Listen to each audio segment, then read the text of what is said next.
Latest మనకు వచ్చినటువంటి reports ప్రకారంగా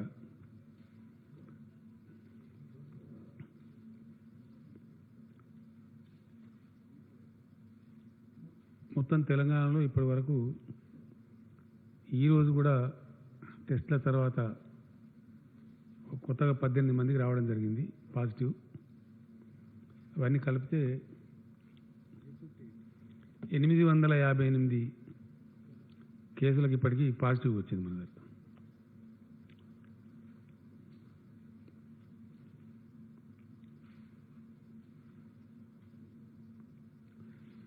ఇందులో ఒక 21 మరణాలు సంభవించినవి.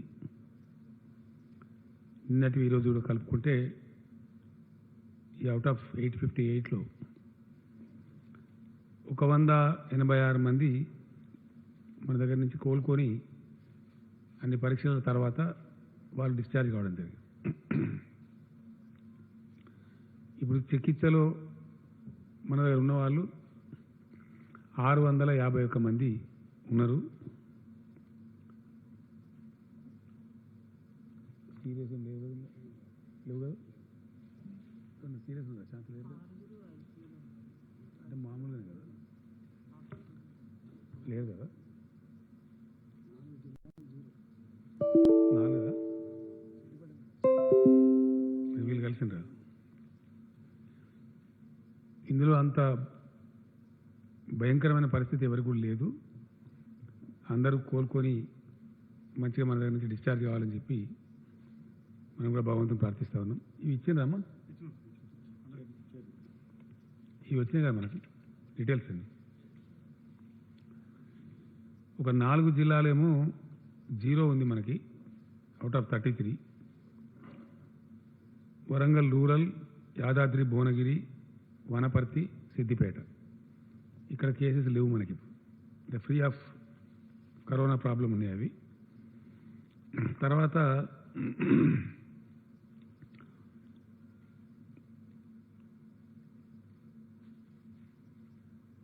కేసులు ఎన్ని రోజులకు డబుల్ అవుతున్నాయి అనేది ఒక పరిశీలన ఉంటుంది జనరల్గా.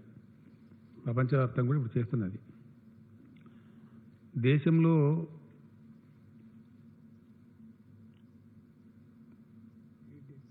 ఎనిమిది రోజులకోసారి ఉన్న స్టేజ్ల సంఖ్య డబుల్ అవుతా ఉంది. బట్ వేరే తెలంగాణలో కొంచెం కంట్రోల్ ఉంది, బెటర్ కంట్రోల్ ఉంది. మోర్ దాన్ 10 days పడుతుంది మనకి డబుల్ కావడానికి పేషెంట్ల సంఖ్య. డెత్ రేటు, జబ్బు సోకిన వాళ్ళలో మరణించే వారి సంఖ్య చూస్తే కంట్రీ స్థాయిలో 3.22% ఉంది. తెలంగాణకు వచ్చేటప్పటికి 2.44% ఉంది. డెత్ రేట్లో కూడా మనం కొంచెం తక్కువనే ఉన్నాం.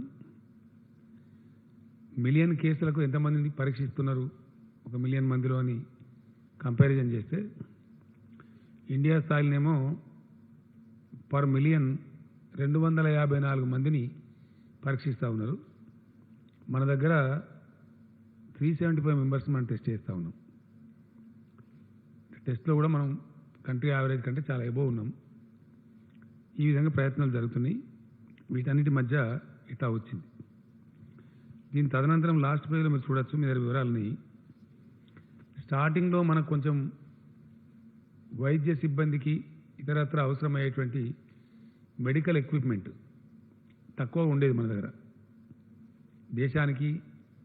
దేశంలో ఏ రాష్ట్రానికి కూడా ఇటువంటి జబ్బులు ఎదుర్కొనేటువంటి అలవాటు ఇంతకుముందు లేదు కాబట్టి, ఇంత ఉత్పాతం లేదు కాబట్టి కొంచెం తక్కువ అలవాటు ఉండేది. దానివల్ల ఈ ఎక్విప్మెంట్ అందుబాటులో ఉండేది కాదు. ఫస్ట్ ప్రెస్ కాన్ఫరెన్స్లో ఈవెన్ ప్రైమ్ మినిస్టర్ గారు కూడా అదే చెప్పినారు. తర్వాత ఎక్కడికక్కడ రాష్ట్రాలు, కేంద్రం మేల్కొని ప్రయత్నాలు ముమ్మరం చేసిన తర్వాత పూర్తి స్థాయిలో ఈ ఎక్విప్మెంట్ మనకు వచ్చిన్నది. నేను లాస్ట్ టైం ప్రెస్ కాన్ఫరెన్స్లో చెప్పినట్టుగానే ఈ పీపీఈ కిట్స్ కానీ, N95 మాస్క్ కానీ ఇవి మనకు వస్తూ ఉన్నాయి కంటిన్యూస్గా. వీటిని 10 లక్షల సంఖ్య కూడా తీసుకుపోవడానికి ప్రయత్నాలు జరుగుతున్నాయి. హెల్త్ మినిస్టర్ గారు ఎవ్రీడే పర్సనల్గా మానిటర్ చేస్తూ ఉన్నారు. షార్ట్లీ అంటే మనకు అవసరానికి చాలిన దానికంటే కొంచెం ఎక్కువ కూడా ఎటువంటి విపత్కర పరిస్థితి వచ్చినా ఎదుర్కోవడానికి సిద్ధంగా ఉండేటట్టు ఈ ఎక్విప్మెంట్ పూర్తి స్థాయిలో తీసుకుంటూ ఉన్నారు. ప్రస్తుతం ఈ జబ్బును సాధ్యమైనంతలో కంట్రోల్ చేయడానికి వినియోగించబడుతున్న మందులు ఏవైతే ఉన్నాయో అవి కూడా ఇప్పుడు ప్లెంటీ ఉన్నాయి మన దగ్గర. మీకు నేను ఇచ్చిన లీఫ్లో వివరాలన్నీ ఉన్నాయి. ఏ ట్యాబ్లెట్స్ ఎన్ని ఉన్నాయని కూడా ఉంది. సో ఈ విషయం ఈ విధంగా మనం ముందుకు పోతా ఉన్నాం. ల్యాబొరేటరీస్ కానీ మన టెస్టింగ్ కెపాసిటీ కానీ అన్ని వివరాలు మీకు ఇచ్చిన పేపర్స్లో ఉన్నాయి. మీరు ఒకసారి చూస్తే మీకు ఐడియా వచ్చేస్తుంది. ఇది మాత్రమే చేస్తూ మిగతా సేవలు నిలిపివేయకుండా మన హెల్త్ డిపార్ట్మెంట్ వాళ్ళు, నేను ఫస్ట్ డేనే వాళ్ళకి చెప్పడం జరిగింది సీరియస్గా, పర్టికులర్లీ ప్రసవానికి సిద్ధంగా ఉన్నటువంటి మహిళలు కష్టమవుతుంది కాబట్టి అన్ని లాక్డౌన్ చేస్తున్నాం కాబట్టి అమ్మఒడి వాహనాలు పెట్టడం, వాళ్ళని సురక్షితంగా హాస్పిటల్ తేవటం, డెలివరీ చేసి మళ్ళీ సురక్షితంగా పంపించడం, ఇట్లాంటివన్నీ కూడా చాలా పకడ్బందీగా తెలియజేయమని చెప్పినాం. మిగతా ఈ తలసేమియా కానీ కిడ్నీ పేషెంట్ల యొక్క వాళ్ళకి అందించాల్సిన డయాలసిస్ సేవలు కానీ ఇవన్నీ కూడా చాలా పకడ్బందీగా చేయమని చెప్పినాం.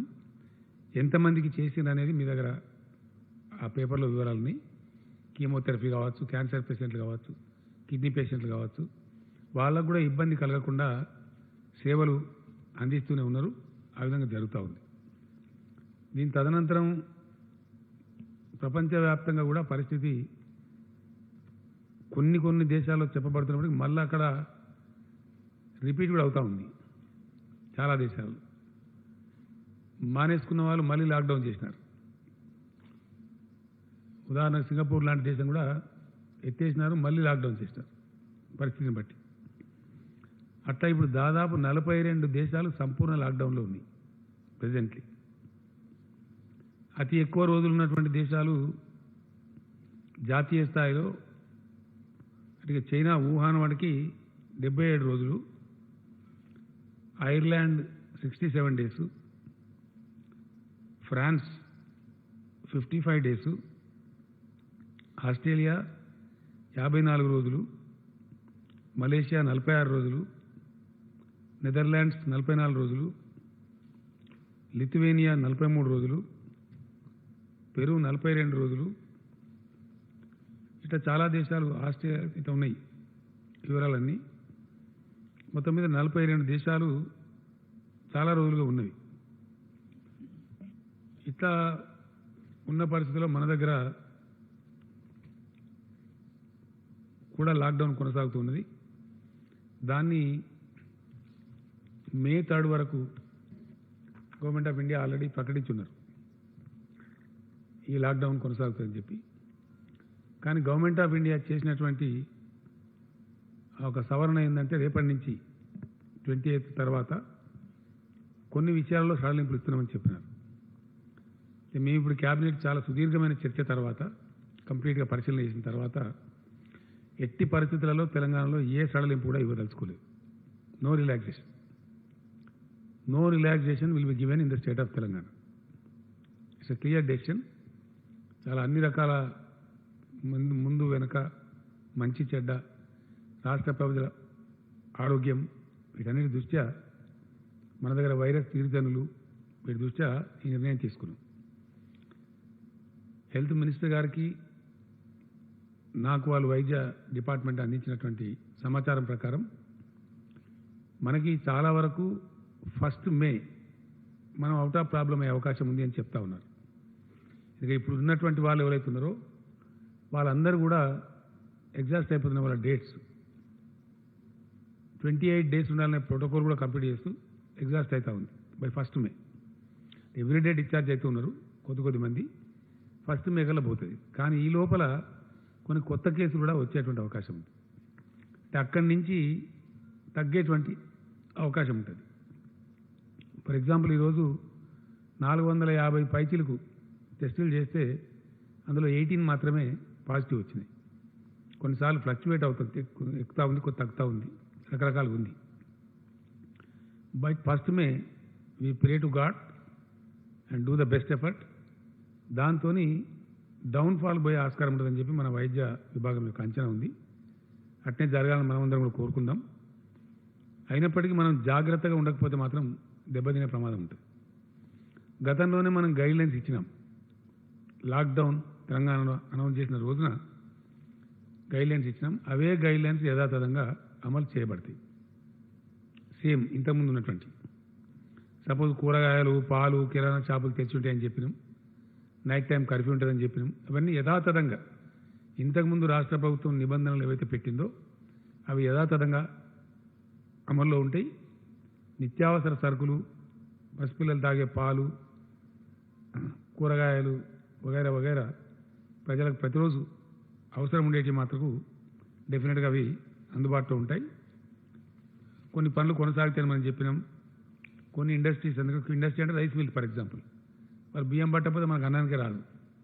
నూనె మిల్లులు కొన్ని కొనసాగుతాయని చెప్పినాం. మన అవి నిత్యావసర సరుకుల లింకే అది.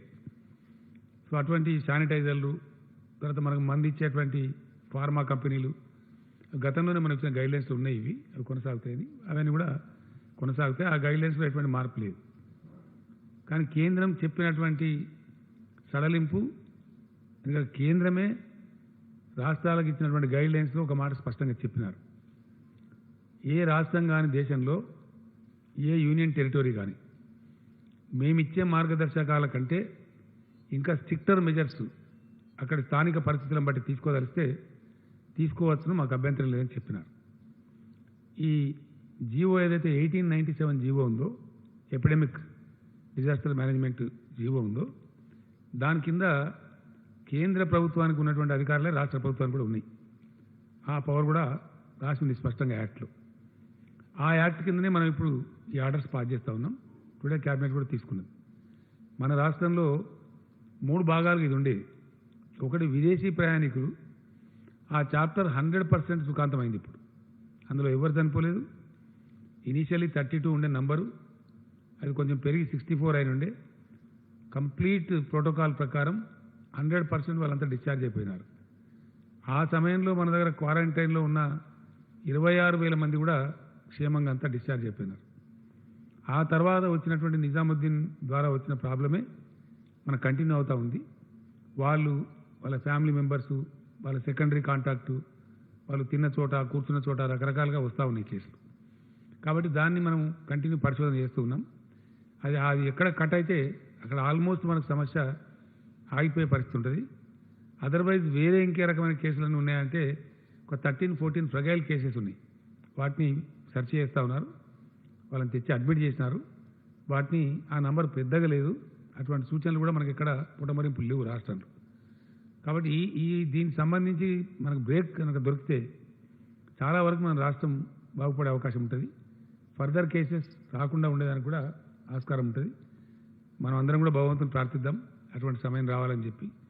కానీ ఎందుకైనా మంచిదని మనం ఈ సడలింపులు ఇవ్వటం లేదు. ఒకటి, మే 3 వరకు, అంతకుముందు తెలంగాణ ప్రభుత్వం పెట్టినటువంటి ఏప్రిల్ 30 గడువు ఉండనే ఉంది. దాని మీద భారత ప్రభుత్వం విధించినటువంటి గడువు మే 3 వరకు ఉంది. కాబట్టి మే 3 వరకు ఎలా ఉండి తీరుతుంది. నేను చాలా ఇంటెన్సివ్ సర్వే చేయించినాను. మన క్యాబినెట్ మీటింగ్ కోసం ఏదైతే పిలిచినామో, డెసిషన్ తీసుకోవాలి కాబట్టి జనంలోకి సర్వేలు పంపించినాం. ఆల్మోస్ట్ 94-95% మంది ఖచ్చితంగా ప్రజల అవసరం దృష్ట్యా, ప్రజల ఆరోగ్యం దృష్ట్యా, ప్రజల క్షేమం దృష్ట్యా కఠినంగానే ఉండాలి, లాక్డౌన్ పొడిగించాలి అనే మాట సర్వేలో చాలా స్పష్టంగా వచ్చింది. అభిప్రాయ సేకరణ చేసినాం. దానిలో కూడా చాలా స్పష్టంగా వచ్చింది. కొన్ని టీవీ ఛానల్స్ వాళ్ళు కూడా చాలా విస్తృతమైనటువంటి చర్చ పెట్టినారు. వాళ్ళు ఎలక్ట్రానిక్ సర్వే చేసినారు, టీవీ నుంచి కూడా అడిగినారు, రకరకాలుగా ప్రయత్నాలు చేసినారు. అక్కడ కూడా 92% ఆల్మోస్ట్ వాళ్ళకు కూడా, ఉదాహరణకు ఎన్టీవీ వాళ్ళు ఒకటి చేసినారు, టీ న్యూస్ వాళ్ళు ఒకటి చేసినారు. నేను అనుకోవటం బహుశా టీవీ 9 వాళ్ళు కూడా చేసినట్టుంది. ఎన్టీవీ చేసిన దానిలో 92% వరకు ఆల్ కైండ్స్ ఆఫ్ సర్వేస్ కలిపి లాక్డౌన్ పొడిగించాలని వచ్చింది.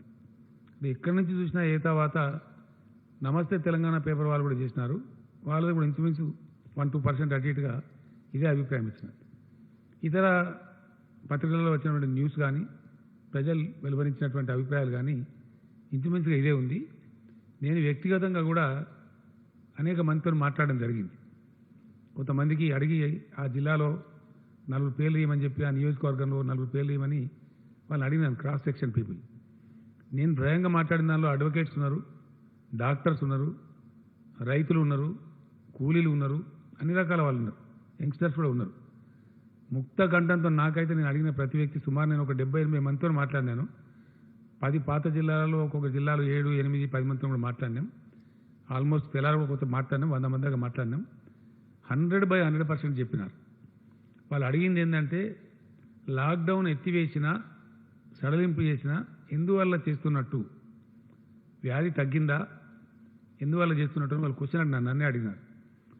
రెండవది చాలా స్పష్టంగా చెప్పినారు, ఎట్టి పరిస్థితులలో కొనసాగించాల్సిందే, అవసరమైతే మే నెలాఖరు దాకా కూడా కొనసాగించండి, ఇందులో కాంప్రమైజ్ కావద్దు అని కూడా చెప్పిన వాళ్ళు చాలామంది ఉన్నారు. మేము ఈ రాష్ట్ర క్యాబినెట్ ఈరోజు మంచి చెడ్డ అని చూసుకున్న తర్వాత నిర్ణయం తీసుకున్నది ఏంటంటే మే 7th వరకు లాక్డౌన్ పొడిగిస్తా ఉన్నాం. 3rd వరకు ఎట్లా ఉంది దానికి ఒక 4 రోజులు కలిపి lockdown will be continued in the state of Telangana up to May 7th. 7th నాడు రిలీజ్ కాదు, 8th నాడు రిలీజ్ అవుతుంది. 7th కూడా లాక్డౌన్లోనే ఉంటుంది. నేను ఇందాక చెప్పినట్టు గతంలో ఉన్న నిబంధనలే ఉంటాయి. నైట్ కర్ఫ్యూ అట్లాగే ఉంటుంది. చాలా కఠినంగా వ్యవహరించాలని చెప్పి నిర్ణయించుకున్నాం. ఎందుకంటే నిమిషానికంటే మళ్ళీ బాగుండదు. ఈ విషయాన్ని పూర్తిగా సమీక్షించడం కోసం మే 5th నాడు మళ్ళీ క్యాబినెట్ సమావేశం అనుకున్నాం. మే 5th నాటికి ఏం పరిస్థితులు ఉంటాయి, ప్రపంచంలో ఏం పరిస్థితి ఉంటుంది, దేశంలో ఏం పరిస్థితి ఉంటుంది, మన రాష్ట్రం ఏ పరిస్థితి మనం చేరుకుంటాం, వాటన్నిటిని బట్టి ప్రజలు కూడా ఏ మూడ్లో ఉంటారు, ప్రజల ఆలోచన సరళ ఎట్లా ఉంటుంది, వాటన్నిటిని బట్టి భవిష్యత్తు నిర్ణయం తీసుకోవచ్చని చెప్పి 5th మే నాడు మళ్ళీ మంత్రివర్గ సమావేశం ఉంది. ఆ విధంగా మనం ముందుకు పోదామని అనుకున్నాం. కంటైన్మెంట్ జోన్స్ ఏవైతే ఉన్నాయో అక్కడ చాలా కఠినంగా వ్యవహరించాల్సిన అవసరం ఉంది. నేను డీజీపీ గారిని ప్రత్యేకంగా కూడా కోరినాను. Humbly request all the police officers in the state. ఈ ప్రాబ్లం ఎక్కువగా కంటైన్మెంట్ చేసినటువంటి, మనం కంటైన్మెంట్ చేసిందే, the very meaning of containment is నిలువరించడము అని అర్థం. వ్యాధిని ఆ పరిధి దాటకుండా అక్కడికక్కడనే ఆపివేయటం లేదా నిలువరించడం అనేది అర్థం. ఆ నిలువరించడంలో మనం విఫలం కావద్దు ఎట్ ఎనీ కాస్ట్. చాలామంది తిరిగినారు, ఆరోగ్య మంత్రి గారు, మున్సిపల్ మంత్రి గారు, మా చీఫ్ సెక్రటరీ గారు, డీజీపీ గారు, అర్బన్ డెవలప్మెంట్ సెక్రటరీ గారు, చాలామంది ఆ కంటైన్మెంట్ ఏరియాస్లో తిరిగినారు. ప్రజలకు చెప్పినారు ఎందుకు కంటైన్ చేయాల్సి వచ్చింది, సమస్య ఏంటి అని చెప్పినారు. కాబట్టి ఆ కంటైన్మెంట్లో ఉన్నటువంటి ప్రజలకు కూడా నేను పదే విజ్ఞప్తి చేస్తూ ఉన్నా, దయచేసి ఎట్టి పరిస్థితులలో చాలా సీరియస్గా మీరు తీసుకోవాలి. మీ వల్ల సమాజానికి నష్టం కలగకూడదు. 100% కంటైన్మెంట్ అధికారులు చెప్పేదాన్ని మీరు ఫాలో కావాలి. ఇది మన రాష్ట్రం కోసం, మన ప్రజల కోసం అవసరం. కాబట్టి వేరే విధంగా అనుకోకుండా అది ఫాలో కావాలని చెప్పి కంటైన్మెంట్ ఏరియాలో ఉండే ప్రజలను నేను కోరుతూ ఉన్నాను. అదేవిధంగా విమాన సర్వీసులు కొన్ని దేశంలో ఫాలో కావచ్చు, 4th నుంచి బుకింగ్స్ చేస్తున్న కొన్ని వార్తలు వస్తున్నాయి. నేను మనవి చేస్తూ ఉన్నా విమాన ప్రయాణికులకు 7th దాకా తెలంగాణకు రాకండి దయచేసి. ఎందుకంటే ఇక్కడ మీకు ట్యాక్సీ ఉండదు, క్యాబ్ ఉండదు, హోటల్ ఉండదు, ఏమీ ఉండదు, చాలా కష్టమవుతుంది. జిఎంఆర్ ఎయిర్పోర్ట్ వారికి కూడా చెప్తాం, 7th వరకు ఈ నిబంధనలు ఫాలో కావాల్సిందే. ఎందుకంటే మనకి ఇబ్బంది వస్తుంది, మళ్ళీ సిచ్యువేషన్ ఏదో తెలిస్తే కంట్రోల్లో ఉంటాం. కాబట్టి దాన్ని కూడా ప్రయత్నం చేస్తాం. కొన్ని గ్రాసరీస్ సప్లై చేస్తారు, లైక్ బిగ్ బాస్కెట్ లాంటి వాళ్ళు షాప్ ఉన్నారు. గ్రాసరీస్ అంటే కిరాణా సరుకులు, ఇంగ్లీష్లో అయితే ఏదో గొప్ప కూడా గ్రాసరీస్ అంటే కిరాణా సరుకులు, కూరగాయలు ఇట్లాంటి సప్లై చేసే వాళ్ళకి ఇబ్బంది లేదు, ఫ్రూట్స్ కానీ సప్లై చేసే వాళ్ళకి ఇబ్బంది లేదు. కానీ కొన్ని ఉన్నాయి, వాళ్ళ పేరు ఏంటంటే ఒకటి స్విగ్గీ, ఇంకోటి జొమాటో, వీళ్ళు ఫుడ్ సప్లై చేస్తారు. ఇది కొద్దిగా ప్రమాదకరం. రేపటి నుంచి వీళ్ళని బ్యాన్ చేస్తూ ఉన్నాం.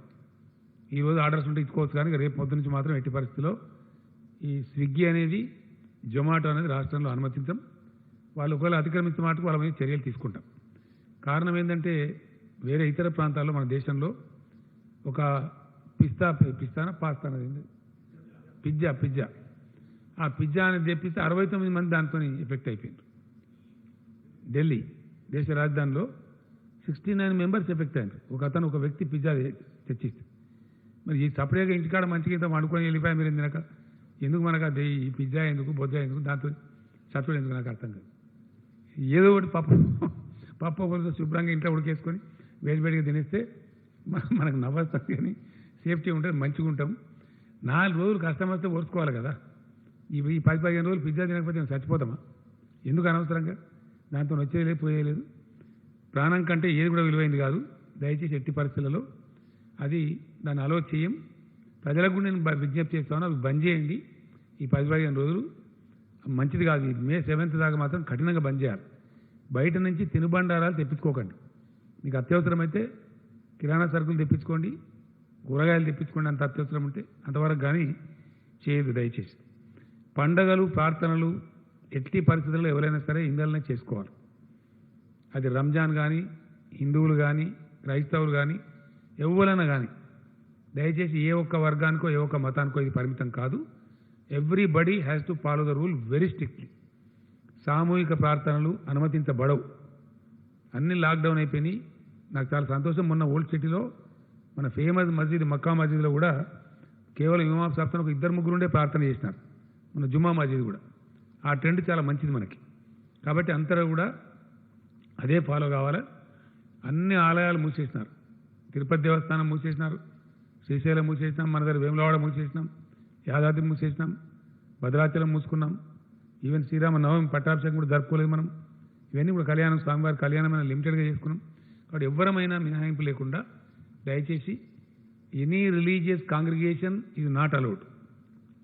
ఏ మతం యొక్క సామూహిక కార్యక్రమాలు అనుమతించబడవు.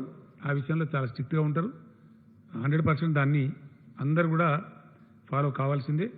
కాబట్టి ఆ రకంగా ముందుకోవాల్సినటువంటి అవసరం ఉంటుంది. మనం భవిష్యత్తు దృష్ట్యా, ప్రజల యొక్క ఇంట్రెస్ట్ దృష్ట్యా ఈ చర్యలు తీసుకోక తప్పదు. కాబట్టి దాన్ని అన్నిదా భావించద్దు. ఆ విధంగానే అందరు దయచేసి సహకారం చేయాలి. ఇప్పటిదాకా మంచి సహకారం అందిస్తూ ఉన్నారు ప్రజలు, చాలా సంతోషం. ప్రజాప్రతినిధులు కూడా అందరూ పాల్గొంటూ ఉన్నారు. విశేషించి గ్రౌండ్లో ఉండే ప్రజాప్రతినిధులు చాలా బాగా పనిచేస్తూ ఉన్నారు. వ్యవసాయ కొనుగోళ్లకు సంబంధించి కూడా మంచి కోఆర్డినేషన్ జరుగుతూ ఉంది. వ్యవసాయ మంత్రి గారు కూడా నిరంజన్ రెడ్డి గారు కొన్ని జిల్లాలు పర్యటన చేశారు. టైం బాగాలేకున్నా కొన్ని చోట్ల వారు కూడా స్వయంగా కొనుగోలు కేంద్రాలు ప్రారంభించారు.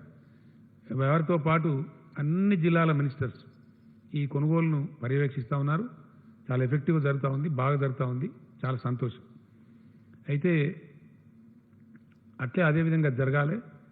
శానిటైజేషన్, పారిశుద్ధ్యం చాలా బాగా నిర్వహిస్తూ ఉన్నారు. ఆ క్లోరిన్ ద్రావకాన్ని కూడా పిచికారీ చేయించడంలో మన సర్పంచులు, మన గ్రామ పంచాయతీ సిబ్బంది, మన మున్సిపాలిటీలు, మున్సిపల్ సిబ్బంది, అధికారులు అద్భుతంగా పనిచేస్తూ ఉన్నారు. In a way I'm very happy. చాలా చాలా ఆశించిన రీతిలో పనిచేస్తూ ఉన్నారు. సర్పంచులు, స్థానిక సంస్థల ప్రతినిధులు, municipal corporators, councillors, chairmans, mayors అందరూ కూడా శక్తివంచన లేకుండా పనిచేస్తూ ఉన్నారు. 2-3 విషయాలలో స్టార్టింగ్లో కొంత ఇన్యాక్టివ్ ఉన్నా ఇప్పుడు మటుకు ఎవ్రీబడి ఈజ్ యాక్టివ్. ఈ పారిశుద్ధ్య పనులే కాకుండా వాళ్ళ ఊళ్ళను కాపాడుకోవడమే కాకుండా కంటైన్మెంట్ జోన్స్ను మెయింటైన్ చేయడమే కాకుండా సోషల్ వెల్ఫేర్ కూడా ఎవరైనా ఇతర రాష్ట్రాల వాళ్ళు ఉన్నా, ఎవరన్నా లేని పేదవాళ్ళు ఉన్నా బాగా ఆదుకుంటూ ఉన్నారు. ఎక్కడికక్కడ అన్నదానం చేయడం కానీ, నిత్యావసరాల సరుకులు పంపిణీ చేయడం కానీ చేస్తూ ఉన్నారు. కొన్ని సంస్థలు కూడా దాతృత్వ విధానంలో ముందుకొచ్చి వాళ్ళు కూడా చేస్తూ ఉన్నారు. అటువంటి దాతలకి, దాతృత్వం ప్రదర్శించిన వాళ్ళందరికీ కూడా నేను హృదయపూర్వకమైనటువంటి ధన్యవాదాలు, కృతజ్ఞతలు కూడా తెలియజేస్తా ఉన్నా. అదే స్పిరిట్తో కొనసాగండి. మన రాష్ట్రంలో ఎవరొక్కరు ఉపాసం ఉన్నా మనకు మర్యాద కాదు, మన గౌరవం కాదు. ఈ సంకట స్థితిలో, క్రైసిస్ ఉండే సమయంలో ఏ ఒక్క వ్యక్తి కూడా పస్తులు ఉండకుండా దయచేసి అందరు సర్పంచులు, అందరు కౌన్సిలర్లు, అందరూ మండలాధ్యక్షులు, జడ్పీ చైర్మన్లు, జడ్పీటీసీలు, మున్సిపల్ చైర్మన్లు, మేయర్లు, ఎమ్మెల్యేలు, మినిస్టర్లు, అధికారులకు అయితే ఆల్రెడీ చెప్పినాం. వీళ్ళందరూ కూడా పాల్గొనాలి, పూనుకోవాలి. ఎక్కడ ఒక వ్యక్తి దయచేసి ఉపవాసం ఉండద్దు. ఎక్కడ ఒక వ్యక్తి ఆరోగ్యం కోసం కూడా ఇబ్బంది పడద్దు. 0-100కు మేము డయల్ చేయమని చెప్పినాం, చేస్తూ ఉన్నారు కొంతమంది. పోలీసు కూడా ఎఫెక్టివ్గా వాళ్ళని ఆదుకుంటూ ఉన్నారు. అదేవిధంగా కొనసాగాలని చెప్పి నేను కోరుతూ ఉన్నాను. ప్రజాప్రతినిధులు, ఉద్యోగులు వీళ్ళకి ఇచ్చినటువంటి వేతనాలు ఏవైతున్నాయో గతంలో ఇచ్చిన వేతనాలు ఇప్పుడు కూడా ఈ మంత్ కూడా ఇవ్వబడతాయి. ఏప్రిల్ నెల వేతనాలు కూడా అట్లనే ఇవ్వబడతాయి. 50% కోత వాళ్లకు, 75% కోత ప్రజాప్రతినిధులకు ఉంటుంది. అదేవిధంగా కొనసాగుతుంది. పెన్షనర్స్ ఎవరైతే ఉన్నారో దాంట్లో ఒక 1,11,000 కుటుంబాలు సెకండ్ పెన్షనర్స్ ఉన్నారు. పాపం వాళ్ళు అంటే పెన్షనర్, ఒరిజినల్ పెన్షనర్ చనిపోయి వాళ్ళ భార్యలో స్పౌస్ ఉన్న కేసులో ఫ్యామిలీ పెన్షన్ అంటారు దాన్ని. ఫ్యామిలీ పెన్షన్ స్వీకరించే వాళ్ళు మన రాష్ట్రంలో 1,11,000 కుటుంబాలు ఉన్నాయి. అయితే వాళ్ళకు ఒరిజినల్ పెన్షన్ వచ్చే దాంట్లో 50% వాళ్ళకు వస్తుంది. వాళ్ళ నుంచి కొన్ని విజ్ఞప్తులు వచ్చినాయి, మాకు సరిపోవడం లేదు, దయచేసి పొడిగించమని చెప్పినారు. సో పెన్షనర్లందరికీ కూడా 75% శాలరీ, ఇంతకుముందు 50% అనుకున్నాం, వాళ్ళకి 75% శాలరీ ఇవ్వడం జరుగుతుంది ఏప్రిల్ మాసానికి. వాళ్ళ ఇబ్బంది కొంత దూరం అయ్యేటువంటి అవకాశం ఉంటుంది. అదేవిధంగా వైద్య సిబ్బంది, మున్సిపల్ సిబ్బంది, హెచ్ఎండబ్ల్యూఎస్ సిబ్బంది, గ్రామ పంచాయతీ పారిశుద్ధ్య సిబ్బందికి ఇచ్చే నగదు ప్రోత్సాహకం ఏదైతే గతంలో ఇచ్చినామో ఏప్రిల్ మాసానికి కూడా ఆ ప్రోత్సాహకం కొనసాగుతూ ఉంటుంది. ఆ 10% గ్రాస్ శాలరీ మీద ఏదైతే ఇవ్వమని చెప్పినామో ఏప్రిల్ మంత్ శాలరీ కూడా వాళ్ళకు ఇవ్వడం జరుగుతుంది. వారితో పాటు చాలామంది పోలీస్ సిబ్బంది అద్భుతంగా పనిచేస్తూ ఉన్నారు, రాత్రింబవలు కృషి చేస్తూ ఉన్నారు. వారు కంటి మీద నిద్ర లేకుండా కూడా పనిచేస్తున్న సందర్భాలు చాలా ఉన్నాయి. వాళ్ళు లైఫ్ రిస్క్ చేసి ఎండనక వాననక తిండి ఉండి లేక పనిచేస్తున్నారు. పోలీస్ సిబ్బంది కూడా ఈ నెల శాలరీ ఇచ్చేటప్పుడు 10% వాళ్ళు కూడా గ్రాస్ శాలరీ మీద సీఎం గిఫ్ట్ కింద ఇవ్వమని ఈరోజు క్యాబినెట్ డిసైడ్ చేసింది. పోలీస్ సిబ్బందికి కూడా ఆ యొక్క సదుపాయాన్ని ఎక్స్టెండ్ చేస్తున్నాం. మనకు విద్యుత్ కార్మికులు రాత్రింబవళ్ళు పనిచేసి వాళ్ళు జనరేషన్లో కావచ్చు, ట్రాన్స్మిషన్లో కావచ్చు, డిస్ట్రిబ్యూషన్లో కావచ్చు చాలా అద్భుతంగా పనిచేస్తూ ఉన్నారు. వాళ్ళు చేసినారు కాబట్టి గొప్ప పంటలు పండినాయి రాష్ట్రంలో. మనకు 24 అవర్స్ క్వాలిటీ పవర్ సప్లై కూడా వస్తూ ఉంది. ఈ శాఖలో అందరూ కూడా కీలకమైన అధికారులే, కాకపోతే చిన్న స్థాయి ఉద్యోగులు చాలా పెద్ద సంఖ్యలో ఉన్నారు.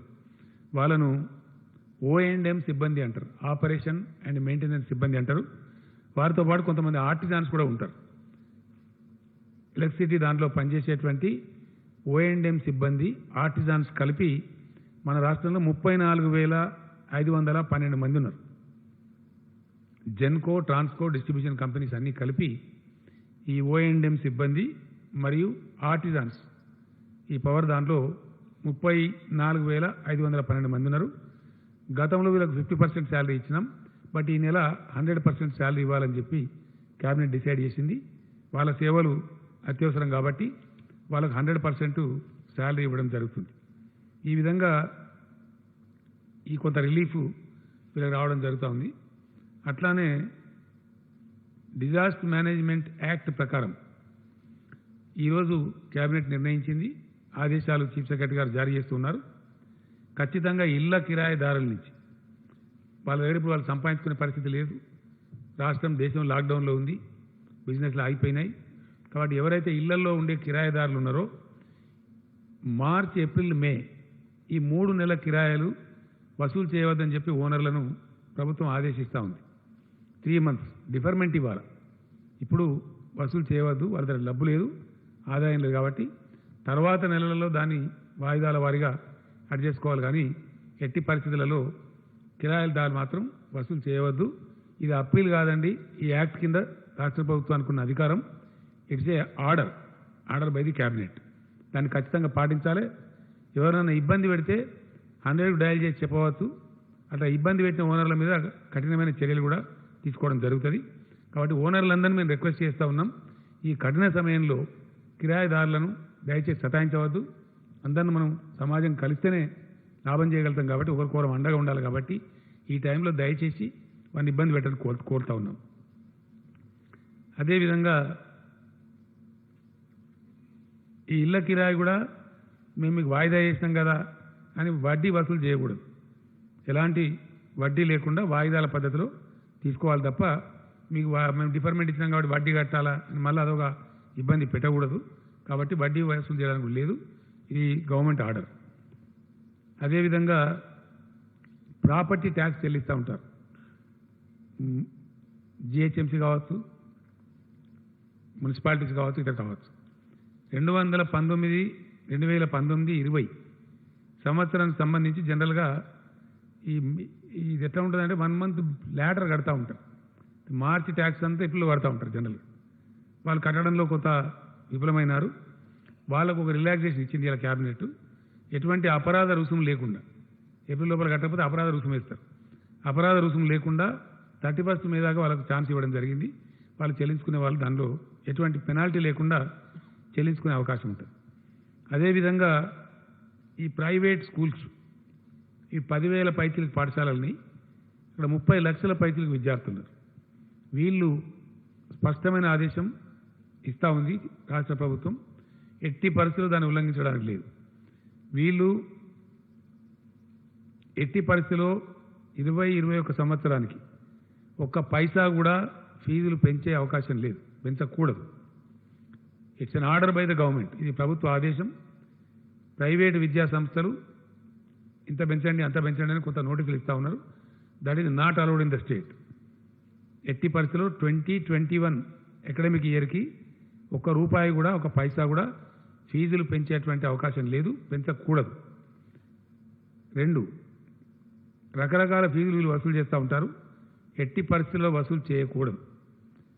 మంత్లీ నెలవారీగా కేవలం ట్యూషన్ ఫీజు మాత్రమే వసూలు చేసుకోవాలి. అదర్ దాన్ ట్యూషన్ ఫీజు ₹1 కూడా వసూలు చేయడానికి వీలు లేదు.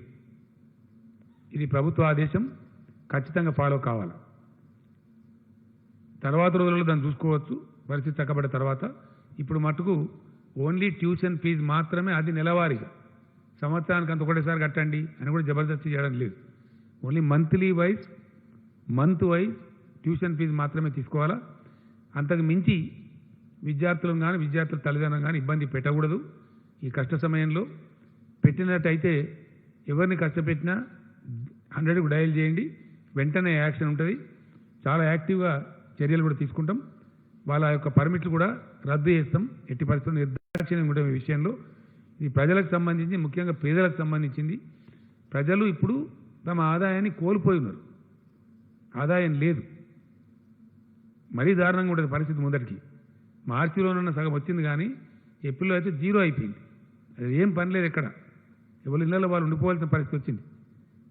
4 శాఖలు తినేవాళ్ళు 2 శాఖలు తిని, పప్పోలు పుట్టుతో తిని బతుకుతున్నటువంటి పరిస్థితి. ప్రజలు కష్టంలో ఉన్నప్పుడు వాళ్ళని ఫర్దర్ కష్టపెట్టడం సమాజానికి ఎవరికి కూడా ధర్మం కాదు. కాబట్టి ఈ విషయంలో దయచేసి ఎట్టి పరిస్థితులలో దీన్ని వేరే విధంగా అనుకోవద్దు. ట్యూషన్ ఫీజులను అది కూడా నెలవారీ మాత్రమే తీసుకోవాలా, సంవత్సరం మొత్తం కట్టాలని అనద్దు. అలా జబర్దస్తి చేయకూడదు. చేస్తే మటుకు చర్యలు తప్పవు. కాబట్టి ఇతరత్రా ఏ రకమైన ఫీజులు కూడా వసూలు చేయవద్దు. ఇది గవర్నమెంట్ ఆర్డర్. కాబట్టి దాన్ని ఖచ్చితంగా పాటించాలని చెప్పి కోరుతా ఉన్నాం. అదేవిధంగా ఏప్రిల్ మాసంలో చాలా దారుణంగా ఆదాయాలు లేవు కాబట్టి, అసలు పనే లేకుండా పోయింది కాబట్టి, ఎవరింటికాన్ని వారిని ఉండమని ప్రభుత్వమే చెప్పింది కాబట్టి పేదలు కూడా ఇబ్బందులలో ఉంటారు. కాబట్టి తెల్ల రేషన్ కార్డున్న ఈ 87.5 lakh రేషన్ కార్డ్స్ ఏవైతున్నాయో వాళ్ళకు మే మాసానికి కూడా ఈ నెలకి ఇచ్చినట్టు, ఏప్రిల్ నెలకి ఇచ్చినట్టే ప్రతి వ్యక్తికి 12 కిలోల బియ్యం ప్రతి కార్డు మీద ఇవ్వడం, ఉచితంగా ఫ్రీగా ఇవ్వడం జరుగుతుంది. ఈచ్ పర్సన్కి 12. అంటే ఒక కుటుంబంలో 5గురు ఉంటే 60 కేజీలు వస్తుంది. ₹1 కూడా దానికి ఛార్జీ లేదు, ఫ్రీగానే ఇస్తారు. అట్లే ఇవ్వడం జరుగుతుంది. ఏప్రిల్ ఎట్లా అయితే ఇచ్చిండ్రో మే మాసం కొరకు కూడా అట్లనే ఇస్తారు. అదేవిధంగా ప్రతి కుటుంబానికి ₹1500 కూడా గవర్నమెంట్ ఇస్తుంది కూరగాయల నిమిత్తం, ఇతర కిరాణా సామాన్ నిమిత్తం. అవి మే మొదటి వారంలోనే అందజేయమని చెప్పి మేము కోరినాం. చీఫ్ సెక్రటరీ గారు ఆదేశాలు కూడా ఇస్తూ ఉన్నారు. సివిల్ సప్లైస్ అధికారులకు ఆదేశాలు ఇవ్వడం జరిగింది. మే 7th లోపే అందరికి కూడా అందజేయబడతాయి. ఇక్కడ పాయింట్ ఏంటంటే, మొన్న కొంతమంది దుర్మార్గులు ఉంటారు కదా, అక్కడక్కడ కొన్ని పుకార్లు పుట్టించినారు. ₹1500 బ్యాంకులో వేసినాం. ప్రజలు ఈ విషయాన్ని బాగా గమనించాలి. సామాజిక కార్యకర్తలు దయచేసి గ్రామాల్లో ప్రచారం చేయాలి, సర్పంచులు కూడా ప్రచారం చేయాలి. ఒకసారి గవర్నమెంటు మీ అకౌంట్లో డబ్బులు వేసిన తర్వాత వాపస్ పోవు, మీ డబ్బు మీకే ఉంటుంది. బ్యాంకుల కాడ ఒకటేసారి గుమిగూడి అక్కడ రద్దీ పెంచి అట్లాంటి బాధ మీకు అవసరం లేదు. మీకు ప్రతి ఒక్క వ్యక్తికి డబ్బులు వస్తాయి. అది నెల రోజుల పాటు మీ ఇష్టం ఉన్నప్పుడు తీసుకోవచ్చు, ఎప్పుడైనా తీసుకోవచ్చు. ఒకసారి బ్యాంకులో జమ అయినాయి అంటే తిరిగి వాపస్ పోవు. కొంతమంది అనవసరంగా మనం పుకార పుట్టించి వాపస్ పోతాయని చెప్తే బ్యాంకుల కాడ రద్దీ పెరిగింది, రష్ పెరిగింది. అది మంచిది కాదు. ఈ చట్టం ప్రకారమే మనం గుమి కూడవద్దు అనేది మన ఆలోచన. కాబట్టి గుమి కూడవద్దు. దయచేసి మంచిగా వెసులుబాటు, ఓ ఉదయం తీసుకోండి, కొందరు మధ్యాహ్నం తీసుకోండి, కొందరు రేపు తీసుకోండి, కొందరు ఎల్లుండి తీసుకోండి, ఎప్పుడైనా సరే తీసుకోవచ్చు. మీ డబ్బు మీకు అక్కడ సేఫ్గా ఉంటుంది. అది వాపసు పోయే ప్రశ్నే లేదు. అది ఎట్టి పరిస్థితులలో మీ డబ్బులు మీరు సేఫ్గా తీసుకోవచ్చు. కాబట్టి దానికి ఆత్రపడి బ్యాంకుల దగ్గర రష్ పెంచద్దు, అది మనకే మంచిది కాదు. పేదలకు మన రాష్ట్రంలో సుమారుగా ఇచ్చే 40 లక్షల మంది పేదలకు ఇచ్చే ఆసరా పెన్షన్స్ ఏవైతే ఉన్నాయో అవి యథావిధంగా వాళ్ళకి ₹2016 ఇవ్వబడతాయి. అందులో ఏం కోత లేదు. మే మాసానికి కూడా పూర్తి ఆసరా పెన్షన్లు వాళ్లకు అందజేయడం జరుగుతుంది. ఎవరైతే ఇతర రాష్ట్రాల కూలీలు మైగ్రాంట్ లేబర్ అంటే వలస కూలీలు ఉన్నారో మన రాష్ట్రంలో ఉన్నవాళ్ళు వాళ్ళకు మొన్న ఏ పద్ధతి అయితే ఇచ్చినామో ఒకవేళ కూలీ ఒక్కడే ఉంటే ఇండివిజువలే ఉంటే ఆయనకు 12 కేజీల రైస్ ఇస్తారు, 500 రూపాయలు ఇస్తారు. ఒకవేళ వలస కూలీది ఫ్యామిలీ ఉంటే సేమ్ మన ఫ్యామిలీకి ఇచ్చినట్టే వాళ్ళకు కూడా 1500 రూపీస్ ఇస్తారు. ఎంతమందిని అంతమందికి 12 కిలోల కాడికి రైస్ ఇస్తారు. వాళ్ళు ఇద్దరు ఉండని ముగ్గురు ఉండని ఎందరు ఉన్నా ఈచ్ 12 కేజీ రైస్ ఇస్తారు. ఫ్యామిలీ కాబట్టి వాళ్ళకు కూడా 1500 రూపీస్ కూడా ఇస్తారు. ఆ విధంగా వాళ్ళు దాన్ని ఉపయోగించుకోవాలి. వాళ్ళు బెంబేలు ఎత్తాల్సిన అవసరం లేదు. ఆ రకంగా వాళ్ళకు కూడా రాయితీలు ఉంటాయి. కొంత పరిశ్రమల వాళ్ళు కూడా మాకు కూడా ఇబ్బంది ఉంది, మా ప్రొడక్షన్ లేదు, వాటిని మేము విద్యుత్ ఛార్జీలు చెల్లించే పరిస్థితి లేదు, మీరే బంద్ చేయమని లాక్డౌన్ పెట్టిండ్రు, జీతాలు కూడా కార్మికులకు ఇవ్వమన్నారు, కాబట్టి చేయలేమని చెప్పి వాళ్ళు కొన్ని రిక్వెస్ట్లు పెట్టినారు. దాన్ని కూడా క్యాబినెట్ డిస్కస్ చేసింది, ఈరోజు కొన్ని కన్సిడర్ చేసింది. ఈ లాక్డౌన్ పీరియడ్లో వాళ్ళు చెల్లించాల్సినటువంటి ఫిక్స్డ్ ఛార్జెస్ అని ఉంటాయి వాళ్ళకి, దానికి డిఫర్మెంట్ ఇస్తూ ఉన్నారు.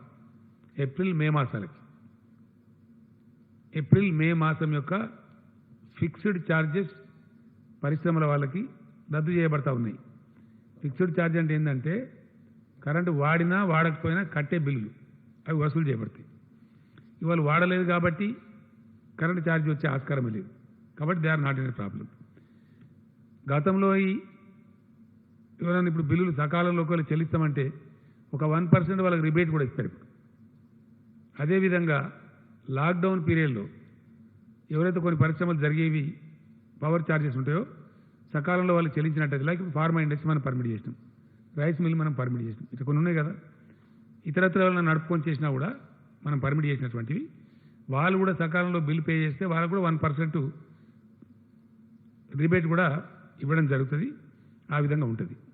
ఈ డిఫర్మెంట్ ఏదైతే ఇచ్చిండ్రో ఈ ఏప్రిల్ మే మాసానికి పరిశ్రమలకు ఈ 2 నెలల బిల్లులకి ఫిక్స్డ్ ఛార్జెస్ మీద రిబేట్ అయితే ఇచ్చిండ్రో ఇవి తర్వాత వాళ్ళు వాయిదాల రూపంలో కట్టాలి. గతంలో పద్ధతి ఏంటంటే వాళ్ళు దీని మీద పెనాల్టీ కట్టాలి.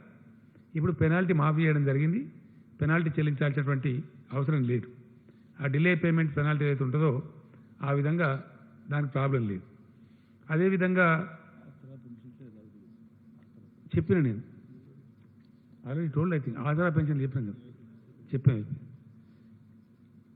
సో అదేవిధంగా వైద్య సిబ్బందికి నా యొక్క ధన్యవాదాలను తెలియజేస్తూ ఉన్నా. ఎందుకంటే చాలా మంచి పని వాళ్ళు చేస్తూ ఉన్నారు, స్థైర్యం కోల్పోకుండా అద్భుతంగా చేస్తూ ఉన్నారు. మీకు ఇచ్చిన దానిలో వివరాలని ఇప్పుడు వాళ్ళకు సిబ్బందికి ఎటువంటి ఇబ్బంది లేకుండా అన్ని ఎక్విప్మెంట్స్ కానీ మెడిసిన్స్ కానీ మంచి చెడ్డ అన్నీ కూడా ఉన్నాయి. ఇలా మెడికల్ డిపార్ట్మెంటు వాళ్ళకు మంచి వార్త ఏంటంటే ఈ గచ్చిబౌలి స్పోర్ట్స్ కాంప్లెక్స్ ప్రపంచవ్యాప్తంగా కూడా ఏమైందంటే రకరకాల దేశాలలో రకరకాల క్రీడలు జరుగుతూ ఉంటాయి, క్రీడోత్సవాలు కూడా జరుగుతూ ఉంటాయి. ఒలింపిక్స్ కావచ్చు, జాతీయ స్థాయి క్రీడలు కావచ్చు, రకరకాలు జరుగుతాయి. వాటిని ఏం చేస్తారంటే అక్కడ నిర్మించినటువంటి ఏషియాడ్ కూడా జరిగింది మన ఇండియాలో. ఇందిరాగాంధీ గారు ప్రైమ్ మినిస్టర్ ఉండే రోజులలో స్పోర్ట్స్ విలేజెస్ అని కడతారు. వచ్చిన క్రీడాకారులు వాళ్ళ వసతులు కల్పించాలని చెప్పి కడతారు. తర్వాత ఏం చేస్తారంటే వాటిని సమాజానికి ఉపయోగపడాలి కాబట్టి తీసేసి వేరియస్ గవర్నమెంట్ డిపార్ట్మెంట్స్ కనిస్తారు, లేకపోతే అమ్మేస్తారు. మన గచ్చిబౌలి స్టేడియం ప్రత్యేకమైన క్రీడల కోసం కట్టిందే. అప్పుడు 78 ఎకరాల జాగా వాళ్ళు తీసుకొని గవర్నమెంట్ నుంచి కట్టినారు. కొన్ని ఫ్లాట్స్ అమ్మేసినారు, కొన్ని విల్లాస్కు జాగాలు ఇచ్చినారు, అదంతా అయిపోయింది. మిగిలిన భవనం కూడా ఒకటి ఐడియల్గా పడి ఉంది.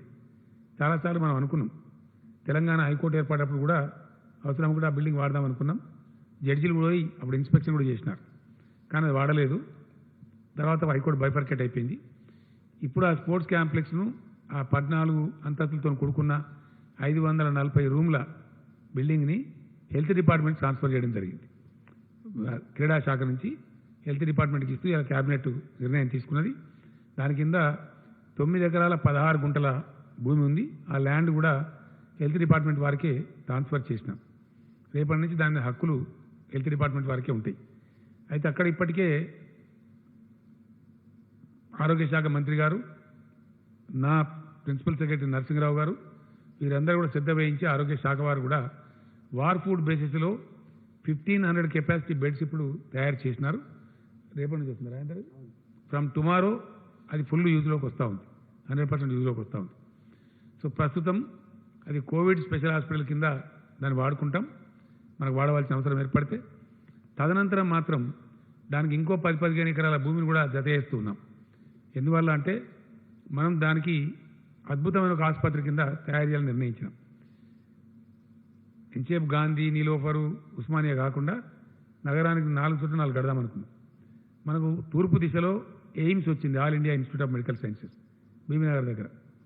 పశ్చిమ దిశలో ఇప్పుడు ఇది వస్తూ ఉంది. దీని పేరు టిమ్స్ అని పెట్టినాం, Telangana institute of medical sciences and research. మీరు రాసుకోవాలి దయచేసి, Telangana institute of medical sciences and research. దీంతో పాటు పోస్ట్ గ్రాడ్యుయేట్ కాలేజ్ కూడా ఉంటుంది, మెడికల్ కాలేజీ.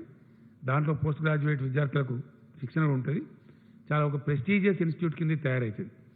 ఇప్పుడు నిమ్స్ కంటే కూడా ఇంకా స్టాండర్డ్గా ఉండే విధంగా నిమ్స్ స్థాయిలోనే ఉంటుంది. ఇందులో ఒక 750 పడకలు జనరల్ హాస్పిటల్ లాగా ఉంటాయి, ఉస్మానియా గాంధీలాగా. మరొక 750 హాస్పిటల్స్ ఏమో మల్టీ స్పెషాలిటీ హాస్పిటల్ ఉంటుంది. చాలా బాగా అద్భుతమైన కార్పొరేట్ హాస్పిటల్ తీసిపోని విధంగా ఈ ఫెసిలిటీ ప్రజల కోసం ప్రభుత్వ రంగంలో పూర్తి ప్రభుత్వ రంగంలో వస్తుంది. ఇది ఇచ్చినాం బిల్డింగు. ఈ బిల్డింగ్ ఇంకా ఏమేమి హంగులు పర్మనెంట్గా ఏమేమి హాస్పిటల్ ఎట్లా రూపుదిద్దాలనేది అది ఆరోగ్య శాఖ మంత్రి గారే బాధ్యత తీసుకోమని కూడా క్యాబినెట్ రిక్వెస్ట్ చేసింది. వారి ఆధ్వర్యంలో దీన్ని ఒక అద్భుతమైన మెడికల్ ఫెసిలిటీ కింద తెలంగాణ రాష్ట్రానికి, తెలంగాణ ప్రజలకు ఇది అందుబాటులోకి ఆరోగ్య శాఖ మంత్రి గారు తేబోతా ఉన్నారు. అదేవిధంగా మనకుండే స్టేడియంలు, మనకు షామీర్పేటలో మరియు అక్కింపేట ఎయిర్పోర్ట్ వద్ద ఉన్న 300 ఎకరాల స్పోర్ట్స్ డిపార్ట్మెంట్ యొక్క స్థలాలు, హైదరాబాద్ నగరంలో విస్తరించిన అనేక స్టేడియాలు, వీటన్నిటి మీద చాలా రోజులు అనుకుంటా ఉన్నాం. హైదరాబాదు గొప్ప నగరం కాబట్టి ఇది ఒక అద్భుతమైనటువంటి అంతర్జాతీయ నగరం కావాలని మనం కలలుగంటున్నాం. కాబట్టి ఇక్కడ health city, education city, cinema city రావాలని మనం అనుకున్నాం. అట్లనే స్పోర్ట్స్ సిటీ ఆఫ్ తెలంగాణ ఇటు హైదరాబాద్ అని కూడా రావాలని చెప్పి చాలా రోజులు అనుకుంటా ఉన్నాం. క్రీడా శాఖ మంత్రి గారు శ్రీనివాస్ గౌడ్ గారి అధ్యక్షతన ఈరోజు క్యాబినెట్ సబ్ కమిటీని క్యాబినెట్ నియమించింది. వారి అధ్యక్షతన మున్సిపల్ మినిస్టర్ గారు, పంచాయతీరాజ్ మినిస్టర్ గారు, ఎడ్యుకేషన్ మినిస్టర్ గారు, ఈ 3 మినిస్టర్ల సభ్యులుగా ఒక సబ్ కమిటీ నియామకం చేసినాం. తెలంగాణ రాష్ట్ర సమగ్ర క్రీడా విధానాన్ని, క్రీడా పాలసీని తయారు చేయవలసిందిగా వారిని కోరడం జరిగింది. ఆ విధంగా వారి ప్రపోజల్ తయారు చేయని చెప్పి కోరడం జరిగింది. వ్యవసాయానికి సంబంధించి 2 కౌంట్స్లో ఈరోజు క్యాబినెట్ సమీక్షించడం జరిగింది. ఒకటి,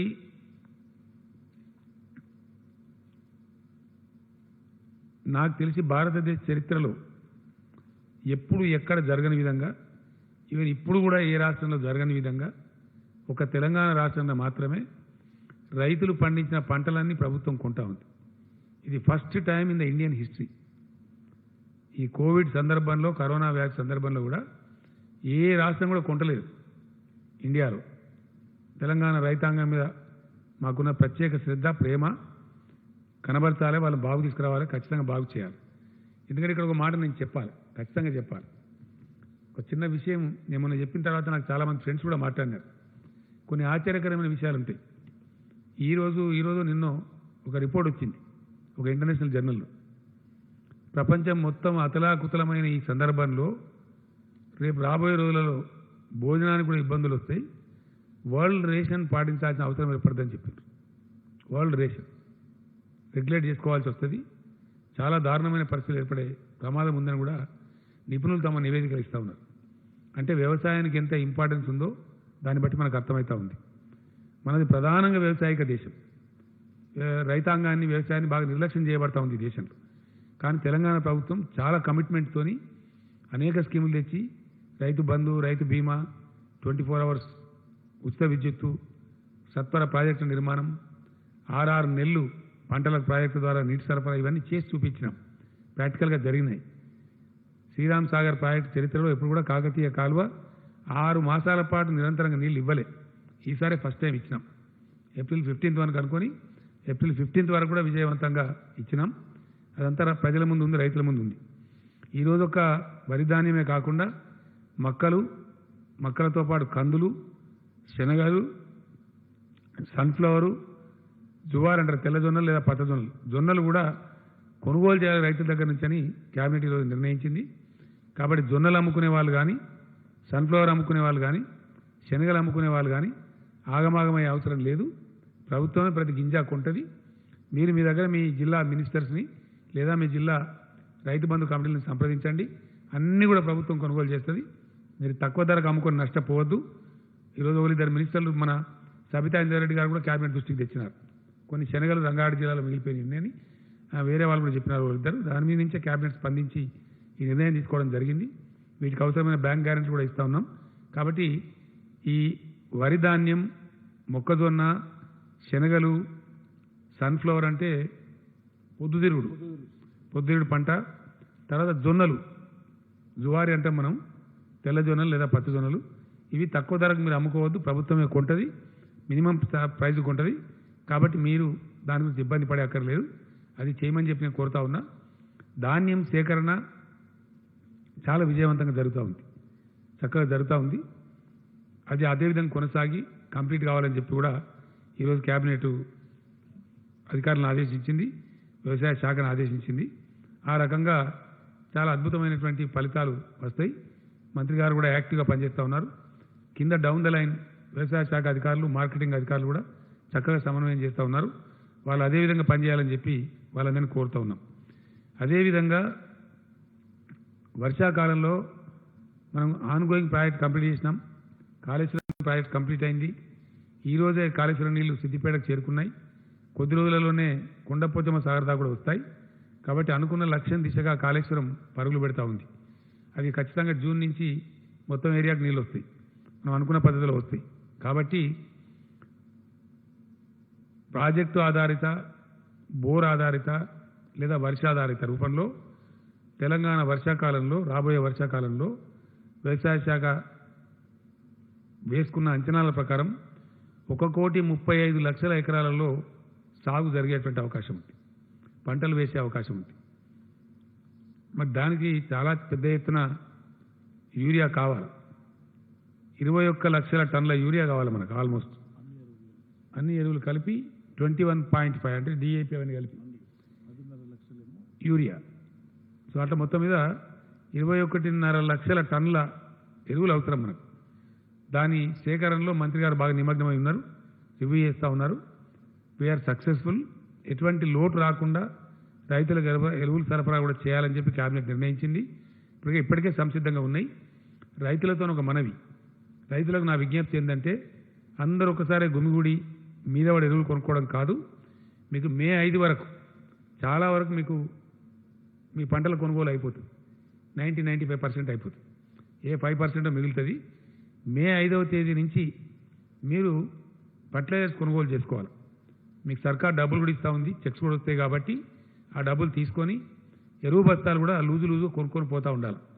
వర్షాకాలం ఎంతో దూరం లేదు, జస్ట్ 1.5 మంత్లో జూన్లోనే స్టార్ట్ అవుతుంది. కాబట్టి ఎరువుల దుకాణాల కాడ కూడా మళ్ళీ రద్దీ ఏర్పడకుండా, ఎక్కువ మూగకుండా మీ పంటలకు వచ్చిన డబ్బులు తీసుకొని మీరు వెంటనే ఎరువుల కొనుగోలు స్టార్ట్ చేయాలని చెప్పి నేను రైతాంగాన్ని కోరుతా ఉన్నా.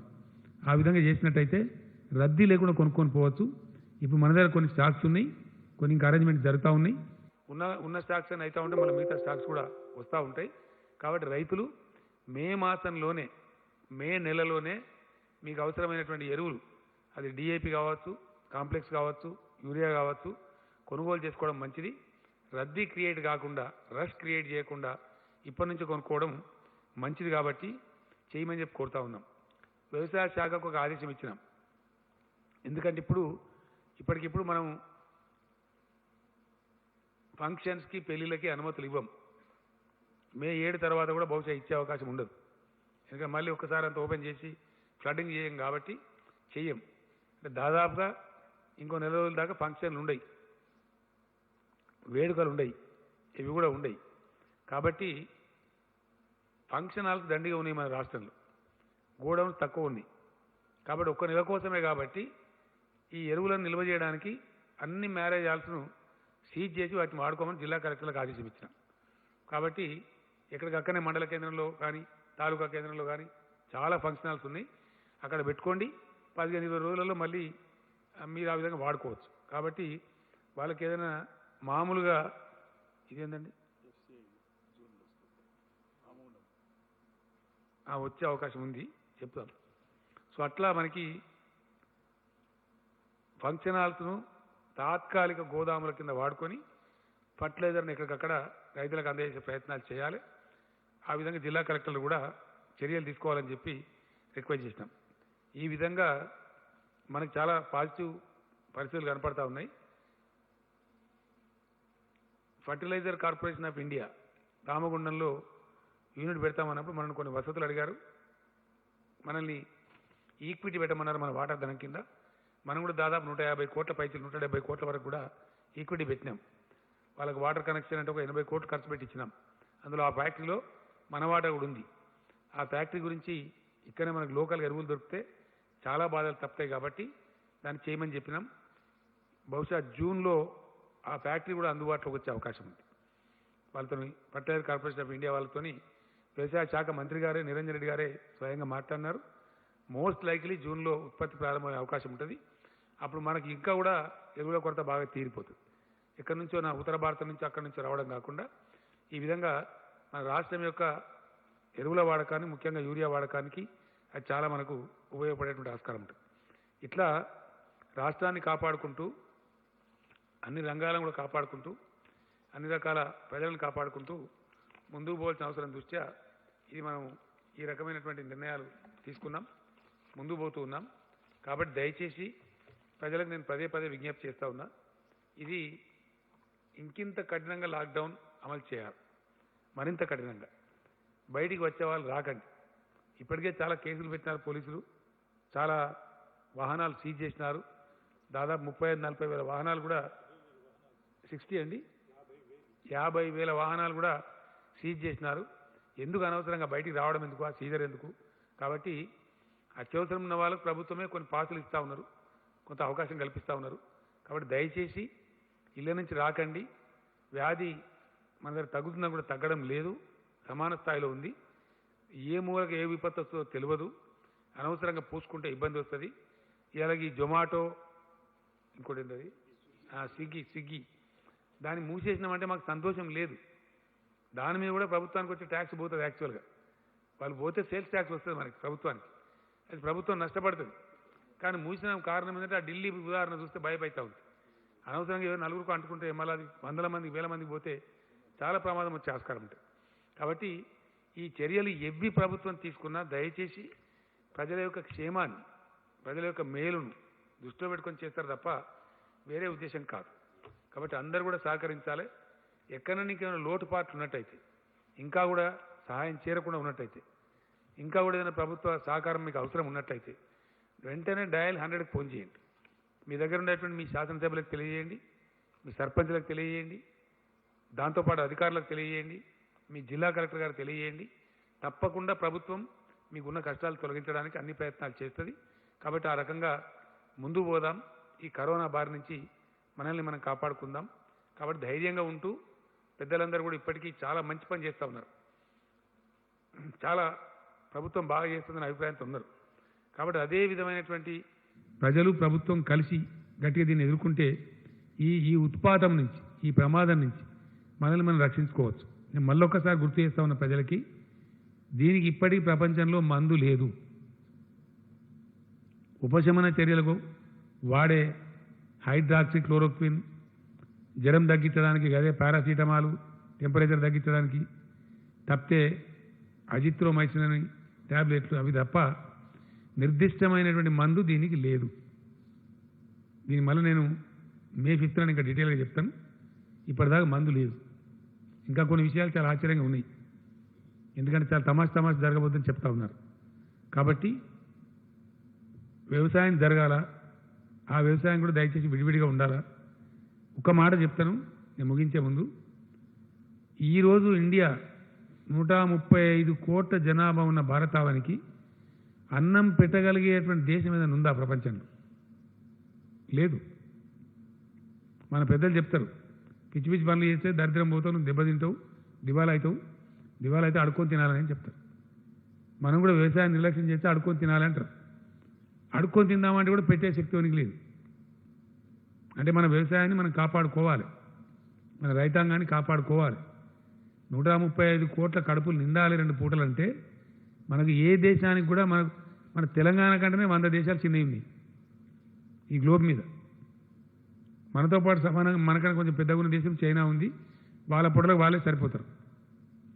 కాబట్టి మన పొట్టలు మనమే నింపుకోవాలి. అందువల్ల వ్యవసాయానికి ఉన్న ఇంపార్టెన్స్ అది. కాబట్టి వ్యవసాయాన్ని కొనసాగించాలి, వ్యవసాయ పనులు కొనసాగించాలి, దాని అనుబంధ పరిశ్రమలు కూడా కొనసాగించాలి, ఫుడ్ ప్రాసెసింగ్ యూనిట్స్ కూడా కొనసాగించాలి. ఎందువల్ల మనకు ఆహారం అవసరం కాబట్టి.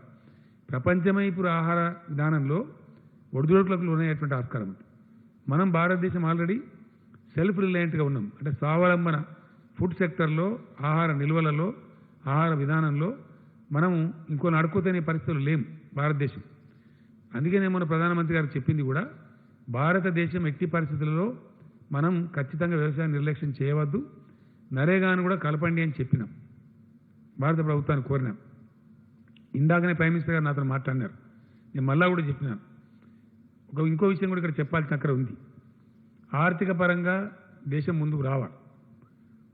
సెంట్రల్ బ్యాంకులు, రిజర్వ్ బ్యాంకులు ఏ దేశమైనా పెట్టుకునేది ఎందుకు?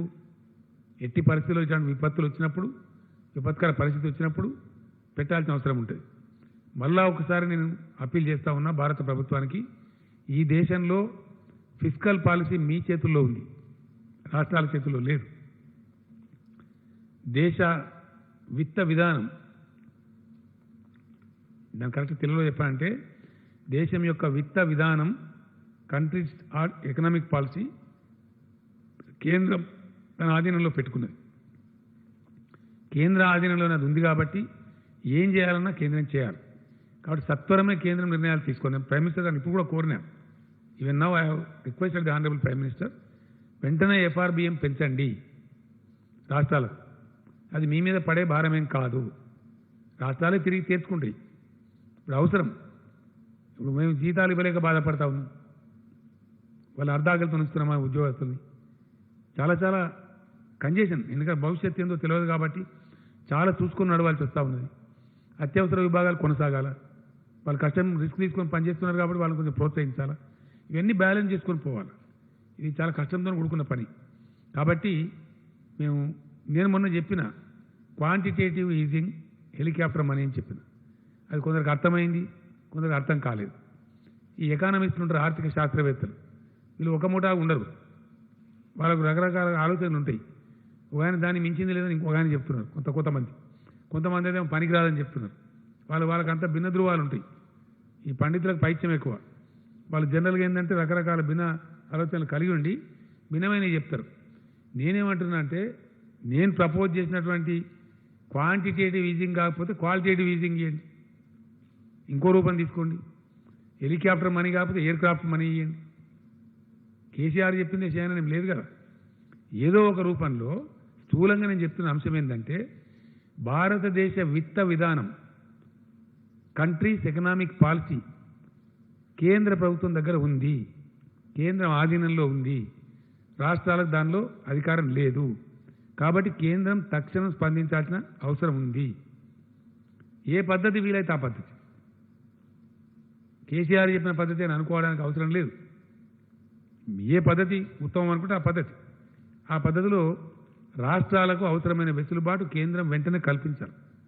లేకపోతే ఇబ్బంది వస్తుంది, చాలా ఇబ్బంది వస్తుంది, చాలా ఘోరమైన పరిస్థితులు ఏర్పడే అవకాశం ఉంటుంది, ఒక అరాచకం ఏర్పడే అవకాశం ఉంటుంది. కాబట్టి కేంద్రం ఇంకా తాత్సారం చేయకుండా మేము ఎక్స్పెక్ట్ చేస్తున్నాం.